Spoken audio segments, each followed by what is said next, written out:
Kenapa ramai orang nak jadi dealer public gold? Sebabnya tuan-puan ialah dealer public gold dapat pendapatan pasif. Majoriti kita yang bekerja sekarang ada pendapatan aktif. Maksudnya kena kerja baru ada gaji. Contoh kalau jadi manager di bank, bila berhenti kerja, gaji pun berhenti. Tetapi berbeza dengan pendapatan pasif, tetap ada walaupun kita dah tak mampu nak bekerja.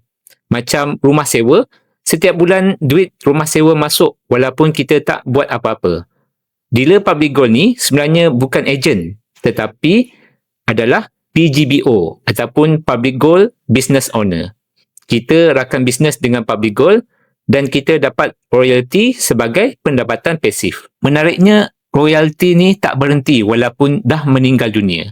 Waris boleh teruskan mewarisi pendapatan tersebut. Tetapi menjadi dealer di public gold, kuncinya ialah sentiasa sabar dan konsisten menyampaikan ilmu emas yang betul supaya customer kaya dengan simpanan emas. Jadi tuan-puan yang nak mulakan simpanan emas, boleh bermula hari ini.